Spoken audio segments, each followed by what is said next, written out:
Good evening. Can everyone hear me?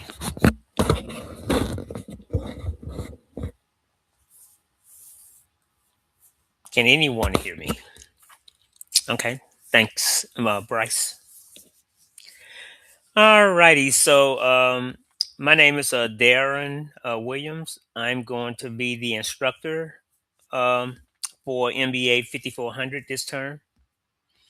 Um, and basically, it's going to be a research based course. Uh, Even though we're talking about statistical learning and analytics, we won't be doing a lot of computations and things like that. You'll be more so writing papers and responding to different assignments. So I just want to start off to see, does anyone have any questions about anything?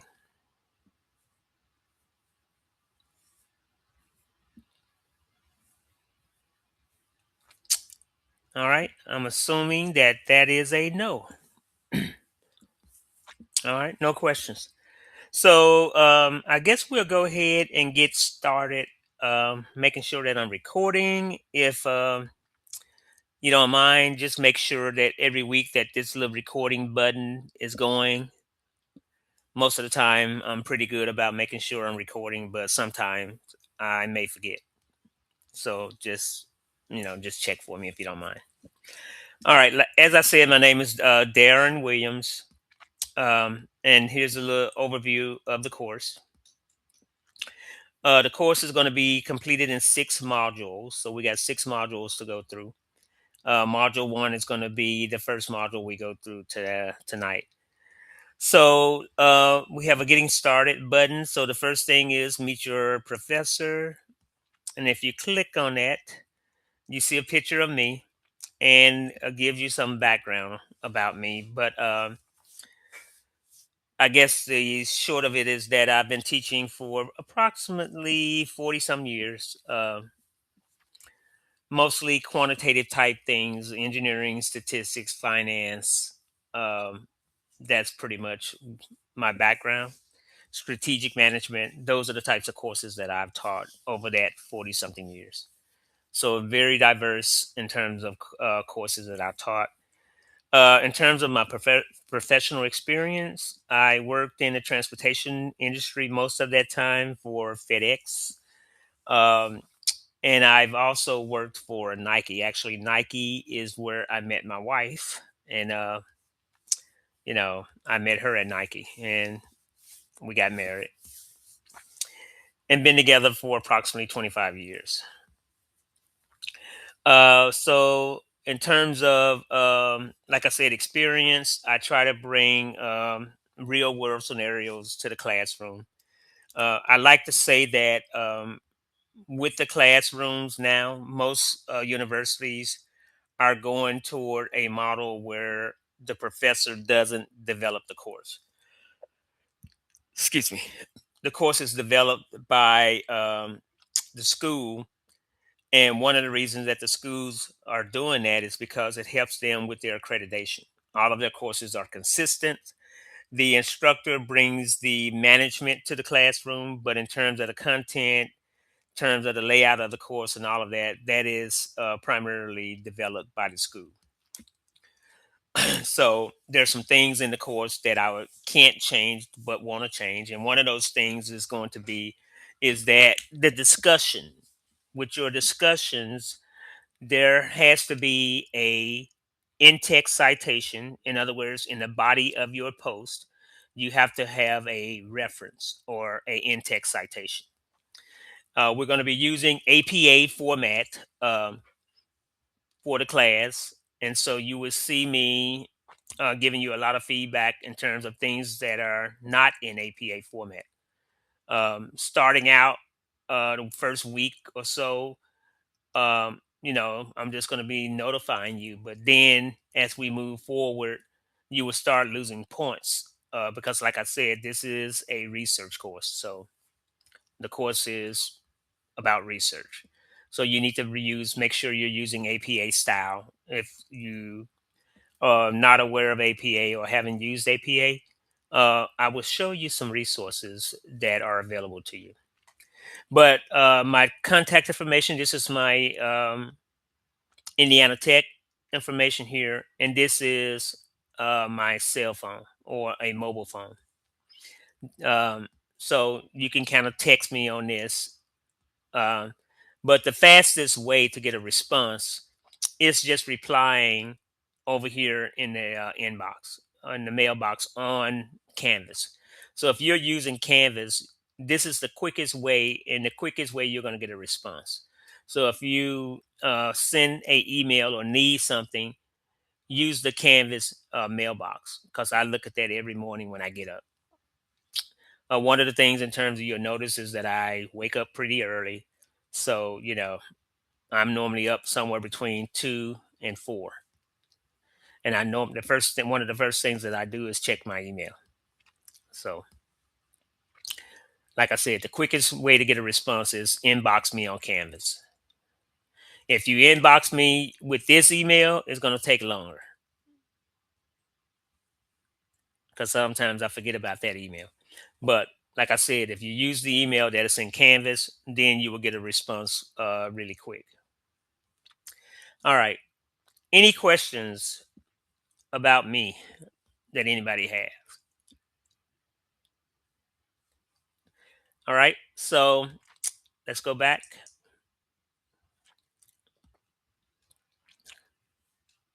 All right. And then you have meet your classmates. So then you're going to come here, and this is where you're going to kind of post your introduction. And then you can reply to anybody that you want to reply to. If there's something in their post that you find interesting, then you can. I'm in the wrong class. Why did it do that? Hold on a second. All right. So, like I said, meet your classmate. Just this is just, you don't have to follow this script, but this is something to help you in terms of what to post. So you see, several of your classmates have posted an introduction.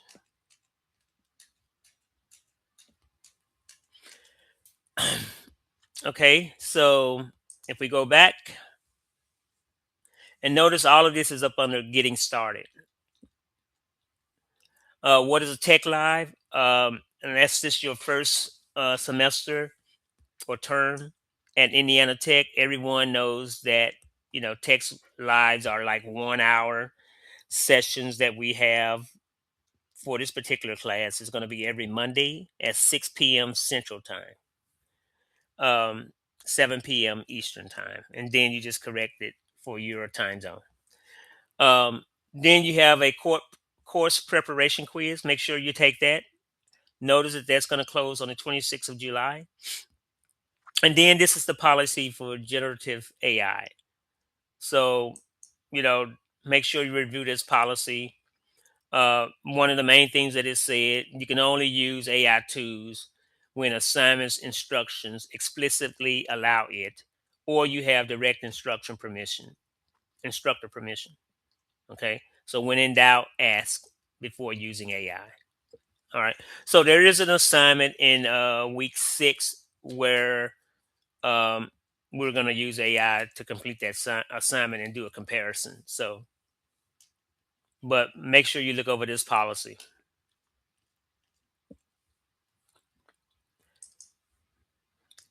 All right. So that's the getting started. Any questions on that?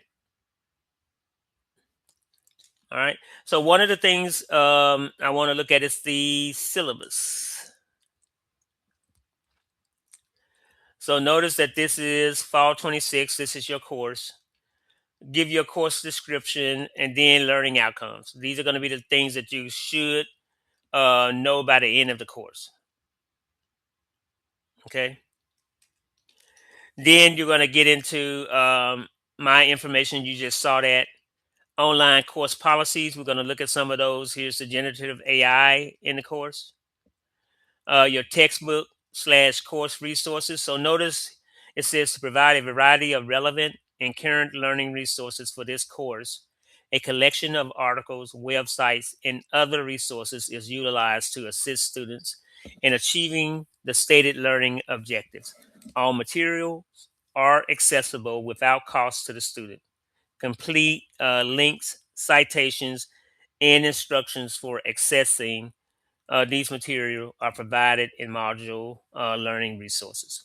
So there is no textbook in the class, and you will be using the articles and stuff as your resources to learn. So here's the assignments that are due by week, the amount of points each assignment is worth. And so you see we have a total of 1,035 points. Here's the grading rubric. 93 or above is an A, 90% or above is an A minus, and so on. Grading criteria, so the discussion board assignments. So notice there are 6 graded discussion board assignments in the course.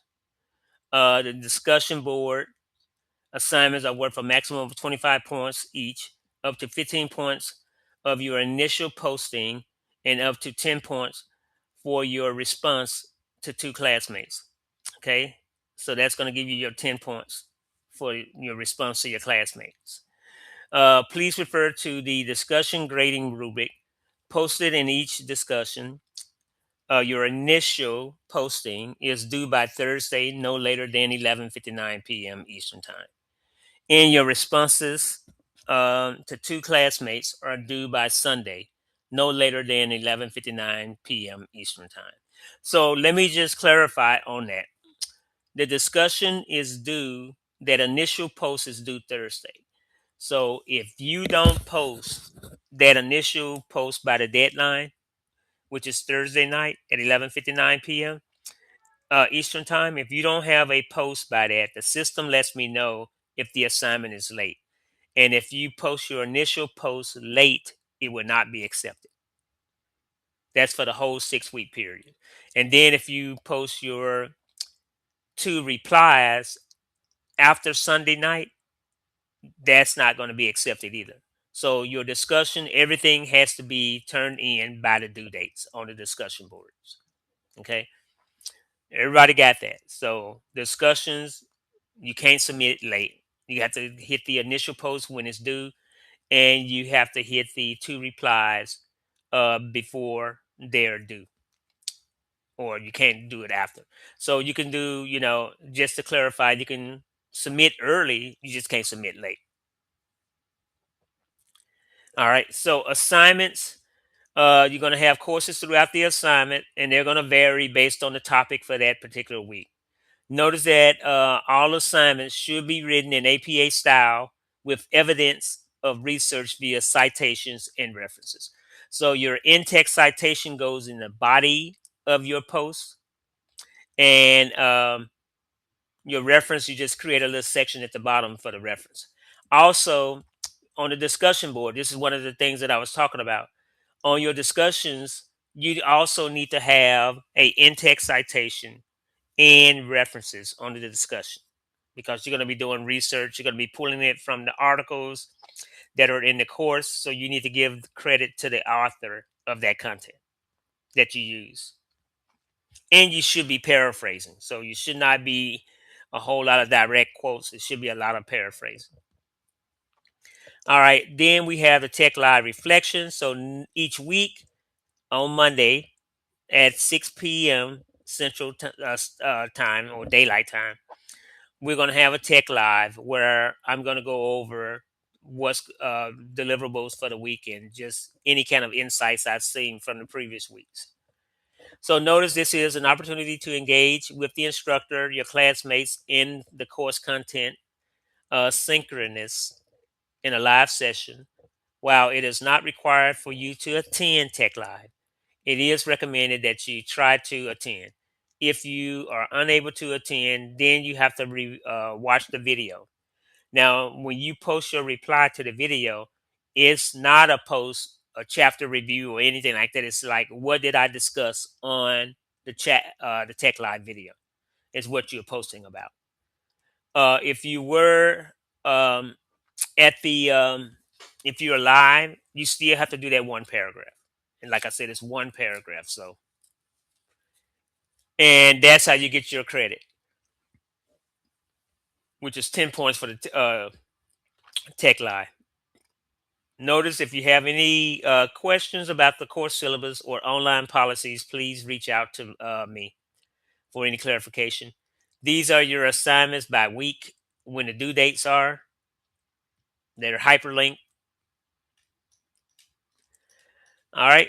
And so those are all of your assignments. And that's this is the syllabus. So now I'm going to talk about some policies, specifically the late policy. So late work policy. So notice, due to the accelerated nature of this course, managing your time and submitting assignments by the stated due date are key to your academic success. However, we realize that life happens and therefore have afforded a bit of flexibility. So notice, like I said earlier, due to the highly interactive nature of discussions, late posts will receive zero credit. Okay.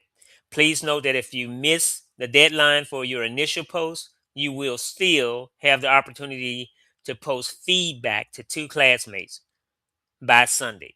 So if you miss that initial post, you're going to get a zero for that. But then you're going to have the ability to reply to your two classmates by Sunday. Okay. Now I just want to save you some time.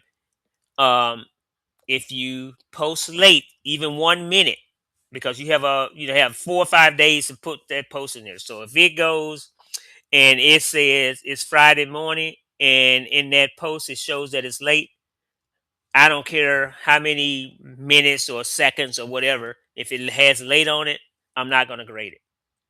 So if you know the assignment is going to be late, just take your time and use that time for posting your replies. Okay.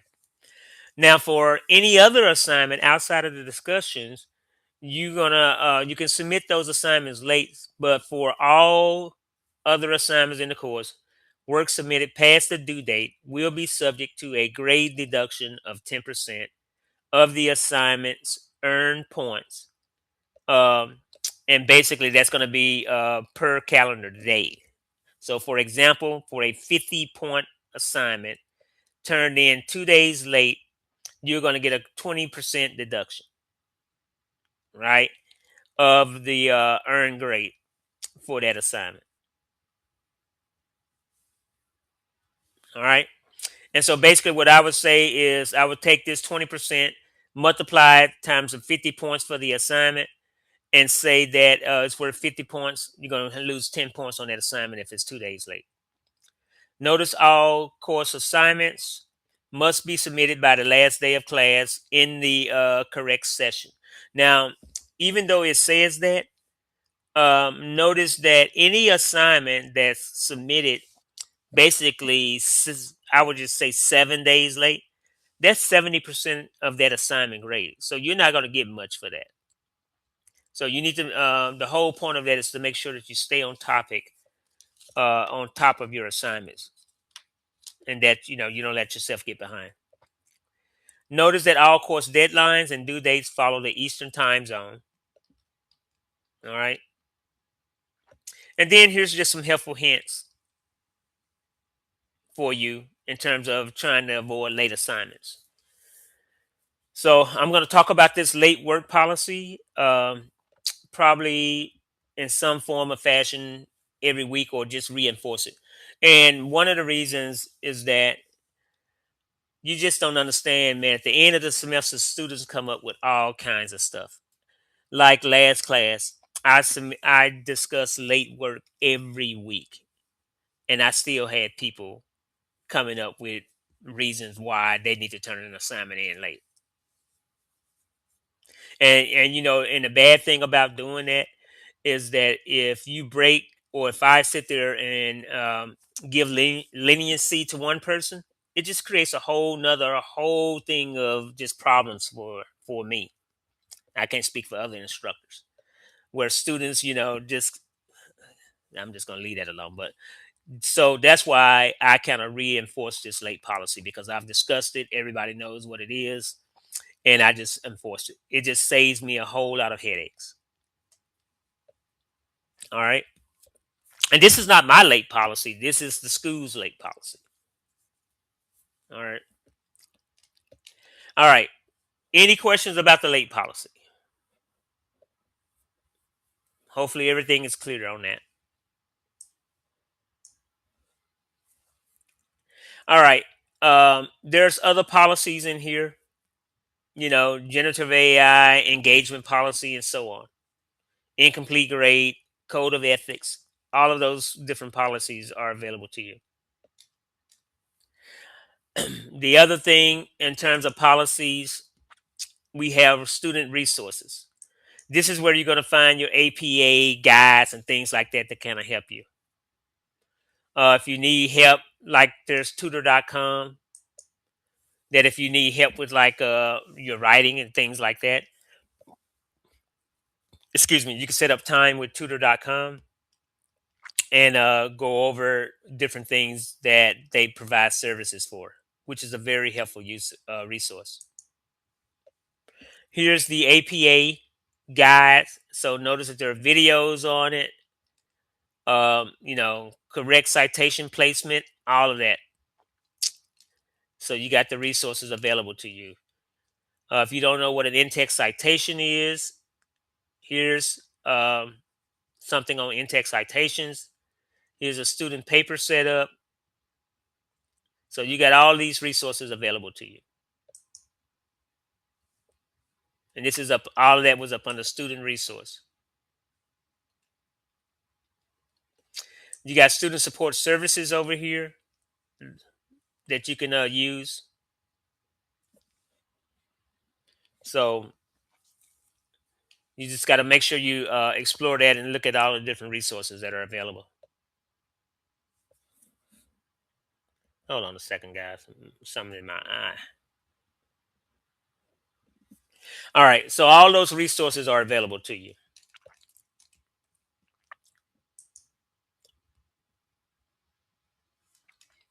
Let me see. Is there anything else? And then help. If you need help, there's a lot of resources here on who to contact for different issues. All right.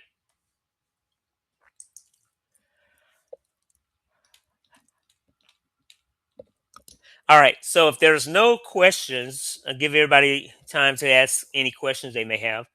Um, we're going to look at Module 1 and do a high level overview of Module 1. All righty.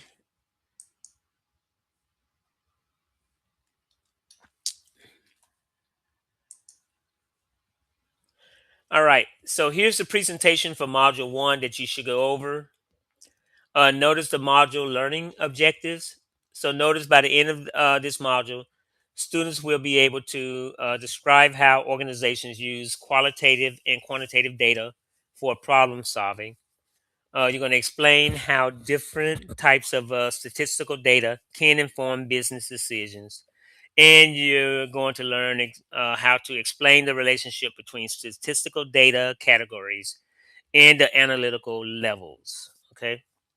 So then we talk about why is this important. Notice it tells you that there is a strong link between data analytics and statistics. In analytics, we use statistical measurements such as sum, count, average, and so on. Okay. However, when we need to analyze data more deeply, we require additional statistical measures to enhance our understanding. For example, if we are trying to make predictions or predictive analytics from the data, we would use inferential statistics such as regression analysis, hypothesis testing, correlation, confidence intervals to explore relationships between our variables. Another approach includes or involves examining the shape of the data to identify outliers, uh, assess skewness, and gain further insights into the data's distribution. Okay, that's why it's important. And so they keep on going and talking about predictive analytics, how you can use statistics in predictive analytics, and so on. So make sure you review that. Then we get into qualitative and quantitative problem solving. Okay. So notice they tell you that the first step in analytics is to define or understand the problem or request. So notice problem solving is a requirement.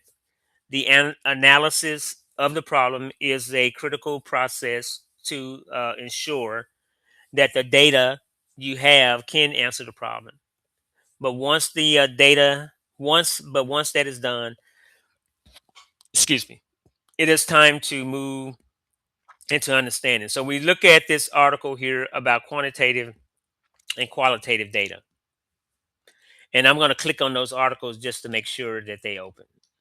And so notice here they give you some examples, they give you numerical variables, which equals quantitative data, and then you have categorical variables, which are qualitative data. And notice the difference of the two. So, read through this article, use it as a resource. And here's another article about quantitative and qualitative data. Most Christian men searching for a business opportunity right now are going to fail. Not because they lack discipline. Yeah. Let's look at the difference between qualitative and quantitative data. Here's a video on this. Scientists observe and collect different types of information called data. And that's a YouTube video. So, sorry about what that. kind of data can we collect? Well, the two main types of data are... All right.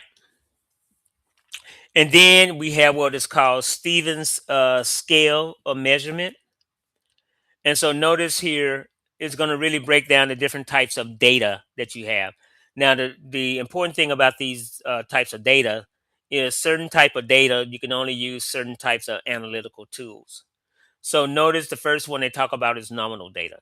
And so notice that nominal data is going to consist of text or labels without any inherent order. In other words, the order has no meaning. It has no order. So for example, here's some examples of nominal data. So notice the colors. Notice that there's no order. They're just categories. Notice blood groups. There's no order. Notice the marriage status. There's no order to it. So all of this type of data is nominal. So here's this image here. It's linked here. Then we have what we call the next level of data is ordinal data. So notice ordinal data classifies the variables into categories which have a natural order or rank. Okay? So notice ordinal data has a natural order or rank. All right? And then we have what is called interval data. Okay? Notice interval data is going to allow us to perform operations like addition and subtraction, but it doesn't have a true zero. In other words, what they mean by true zero, like if I'm looking at the numerical scale, if I look at zero on a number line, that's a true zero. If I move 1 unit to the right, it's 1 unit. If I move 1 unit to the left, is 1 unit. Sometimes we put negative and positive signs on that just to give it direction. But notice the difference between interval data and the one to the right, which is ratio data. So notice that ratio data has all the features of interval data, okay? But the difference is interval data lacks a true zero, but ratio data has a meaningful true zero. So that's why you can measure the height of somebody or their weight. If you take the temperature, notice that temperature doesn't have a true zero. All right. So those are examples of Stevens. I'm just trying to make sure I say it right. Stevens scale of measurement. So like certain types of analysis can be done on nominal data. Ordinal data, they're going to have its own group of analysis that can be done. And then interval and ratio data are going to have analysis that can be done if the data is interval or ratio. And then here's an article on that. Okay, about Stevens.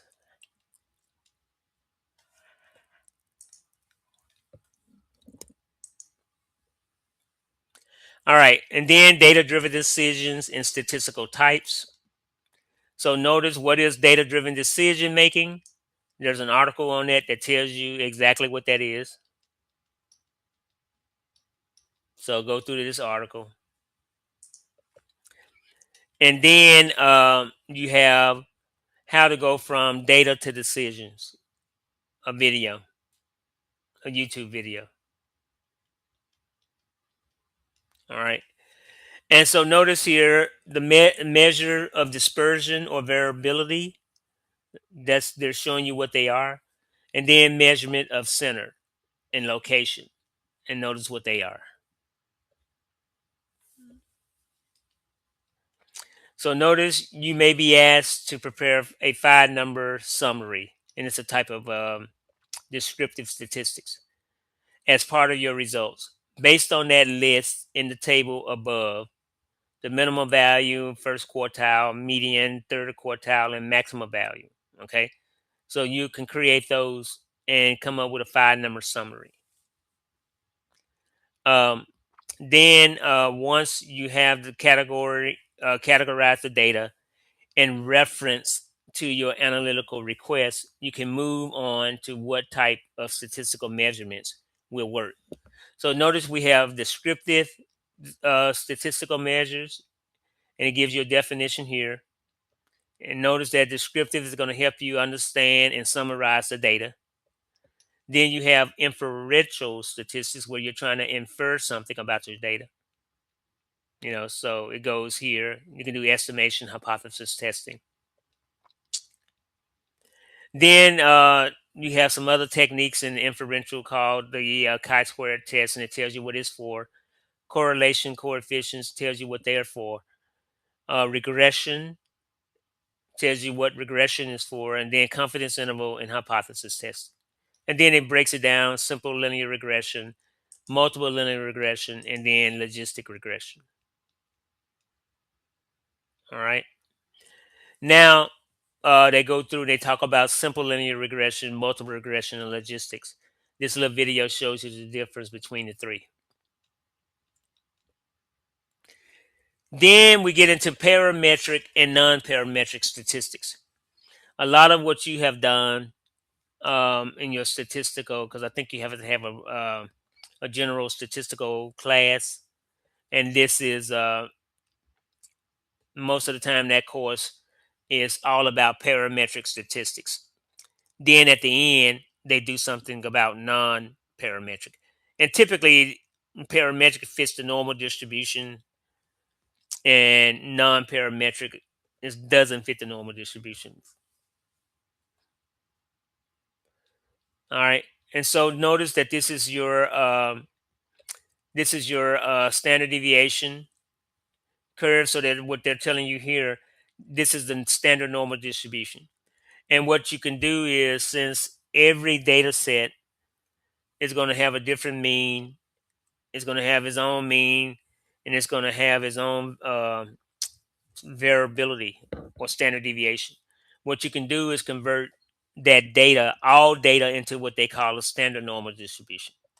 And with a standard normal distribution, you know that 68% of your data, at least 68% of the data, is going to be between one standard deviation. That's what that's saying. But if you notice that this is a symmetrical distribution, if you come down the center, 34% for one standard deviation, 34% is going to be on the right-hand side, and 34% is going to be on the left-hand side. So from this point to here is 34. And then from this point to here is 34. All right. And then you know that 95% of your data is going to be be between two standard deviations on the left and right. And then 99.7 7% is going to be three standard deviation. And then you have like outliers in the tails. All right. And then they go through and they give you this paper. And the paper talk about parametric and non-parametric, demystified, and talks about the terms and all of that. Analytics and statistics. So they're going to go through and tell you the difference between analytics and statistics. Notice here you have the types of data or analysis. You can do a descriptive, diagnostic, predictive, and prescriptive. And they tell you what each one of them is trying to measure.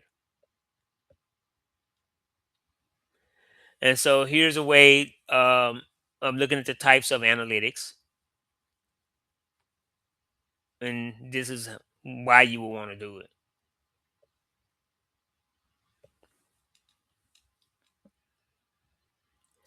All right. And so now they go through and they start giving you some measures of central tendencies and measures of dispersion or variability. So this is going to be kind of like mean kind of thought.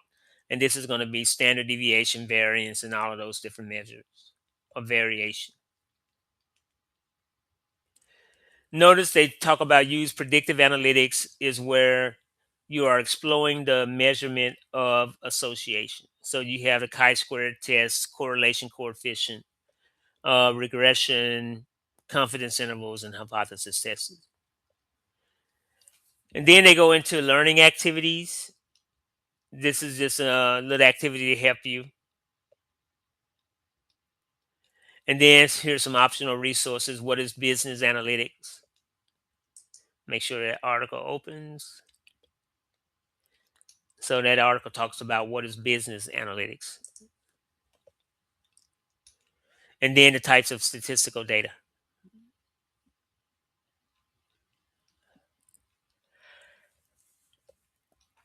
So it talks about that here. Now, you want to make sure that you review this page, or specifically this article, because as we move through the program, some of these things are going to become very important to you. You you will be doing like regression analysis. You may do a simple linear. Sometimes you may do a multiple regression. You'll be doing things like correlations, scatter plots, you know. So you want to make sure you look at this article. It's a good resource.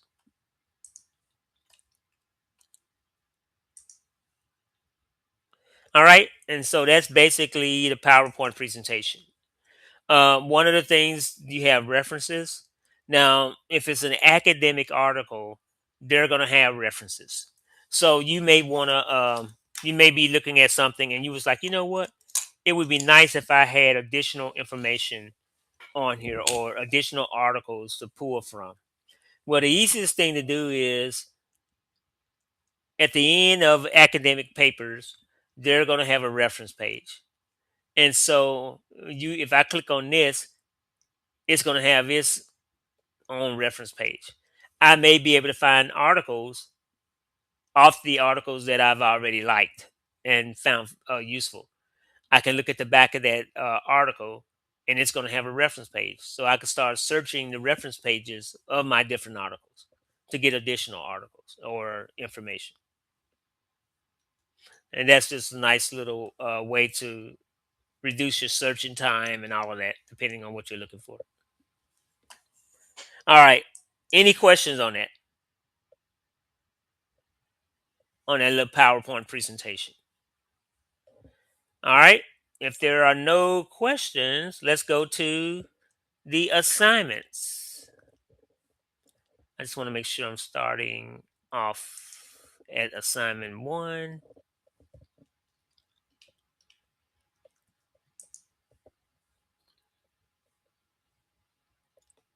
Okay, so module 1 assignment. So notice here it says this week we will complete the following assignment. So you're going to have the course preparation quiz. You got the discussion.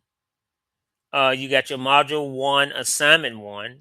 So it's going to be using statistical data to inform business decision. It's a written document. So notice when it says written document, that means it has to be in APA format.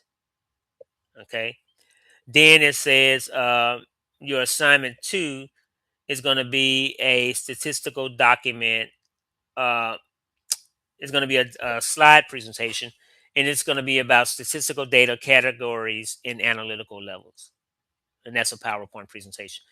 You want to keep your PowerPoint presentations concise, but with enough information that the thought gets through. Also, that document has to be in APA format. Um, it also should have references and citations. Uh, so it says, other than your first discussion post, which is due by Thursday, everything else is due Sunday by 11:59. All right. So then you have assignment 1, assignment 2, and then your tech live reflection. Those are the assignments for week 1 or module 1.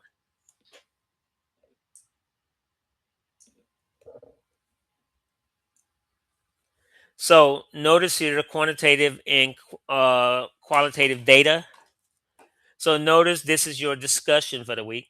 So the discussion will be completed in 2 parts, allowing you the opportunity to reflect on this week content and interact with your classmates. So part 1 is going to be your post to the initial response to the discussion is going to be due by Thursday night at 11:59 Eastern time. Then part 2 is going to be replying to 2 classmates by Sunday at 11:59 p.m. So the discussion question is, in your own words, describe qualitative and quantitative data. Provide a real world example of how an organization could use each of these types of data for problem solving. And then respond to at least 2 of your classmates by Sunday night. Okay. And so notice Michael has a post. Notice I'm just going to use you as an example, Michael. I'm not trying to, you know, other than just using you as an example. And so notice with Michael, he has 1, 2, 3, 4, 5 references. Okay. But if you look in the body of this paper, none of these references are cited with an in-text citation. So for all 5 of these references, it's saying somewhere in this body up here, Michael used these references to create this post. But if you look at his post, you don't know where he used these references at. That's where that in-text citation comes in at. So he needs to add 5 in-text. Well, not 5. He got a lot of them. And it looks like he has too many for this post. So, Michael, you need to go back and say, where are you using all these references at? Where was you using these references in the body of your paper? I'm just trying to see if, so the same thing with Ivalyn. Notice that in the body of the paper, there's no in-text citations. Okay, so here's an example where Kelsey, she has one reference, and notice that she referenced that right here with an in-text citation. This is what an in-text citation looks like. So I know where Kelsey, I'm sorry. I know where Kelsey used that reference at. I don't have to guess because there's an in-text citation there. Notice she also used that reference here because she has an in-text citation. Also here. So notice she had one reference, but she cited it in 3 different places. Okay. So that's a good job, Kelsey. And this is what everybody's paper submission should look like. For the number of references you should have in-text citations in the body of that paper. Now notice that for one reference, you can have multiple in-text citations. Notice for this one reference, Kelly had 3. 1, 2, 3. All right. Now, Michael, it's going to be interesting to see where all of these references were used. All right. So those were some examples of things that need to be corrected or things that are correct. So Kelsey's was a good example for everyone to follow.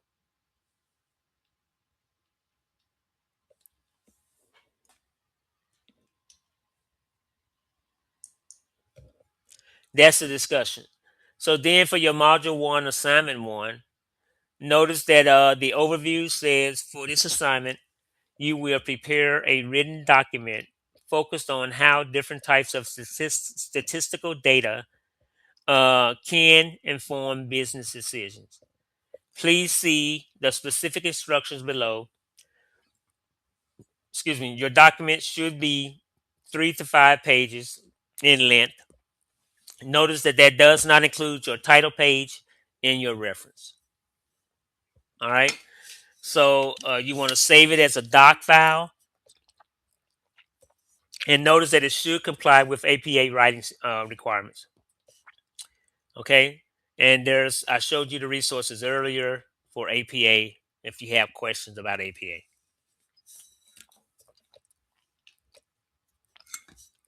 So here's the instructions. So module 1 lesson and resource highlighted different types of statistical data and how they can inform business decisions. For this assignment, you want to prepare a written document that is 3 to 5 pages, double spaced pages in length, not including the title and reference. In other words, this is APA, put it in APA format. In your document, describe the following types of statistical data. Now, these would be APA headers. That would be an easy way to create APA headers to control the flow of your paper and to make your paper more readable. Okay.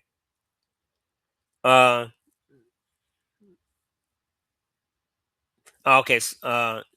Bryce was saying that his phone is about to die. So, okay. All right. So notice here, these should be APA headers. Then it says explain how each data type can inform business decision, provide examples to support your reasoning, submit your completed document below. All right. So notice here, you're going to submit your document. Now notice that they show you what the rubric is. All right. This is the rubric. This is what the type of statistical data, this is the expectation. How data types inform business decisions, this is what is being looked for. Now, the only thing, like I said earlier, is that, it doesn't tell you, well, normally it has APA in here, right in this section here. But this is your grading rubric and what everything is going to be worth. And this is what I'm going to be using. All right.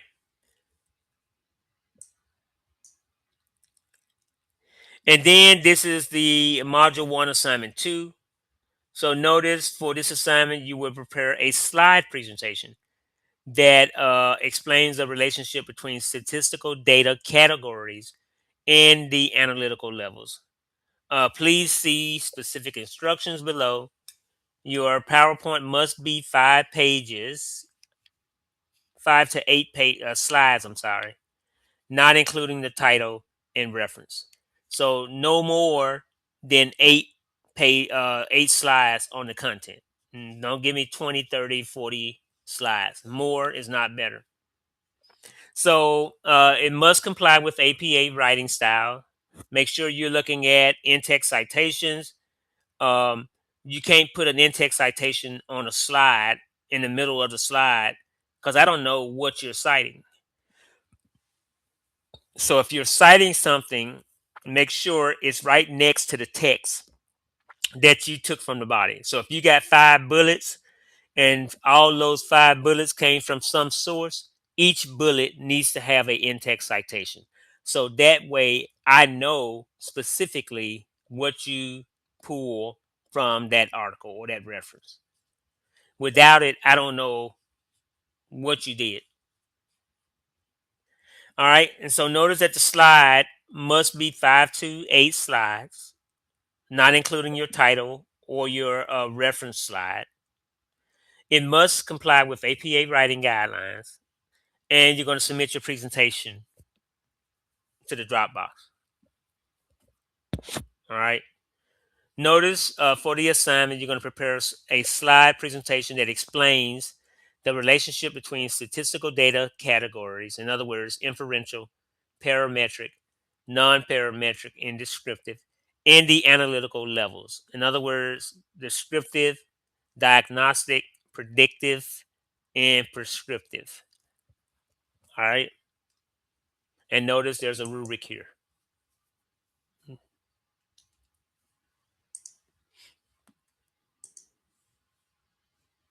And then Tech Live. The important thing here, how to earn 10 points. So attend and participate in the live session or watch the session recording. Then write one paragraph about what you thought and learned. And that's specifically about the Tech Live. That's not about what was covered in the chapter or nothing like that. This is about the Tech Live. You're going to give a summary of the Tech Live. Also, be sure to note any questions you may have.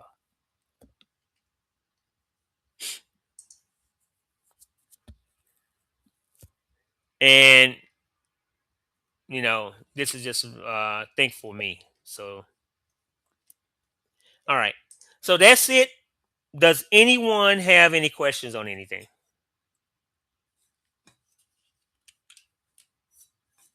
Going once. Somebody's typing.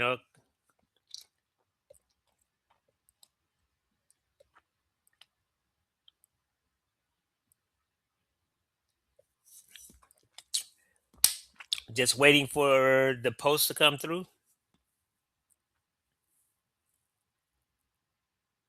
No questions. Okay. All right. So if no one has any questions, that's it for tonight. I'm happy that you all are in the class, and let's have a good time and get everybody through successfully. So, and if you have any questions, feel free to reach out. Thanks. All right. That's it.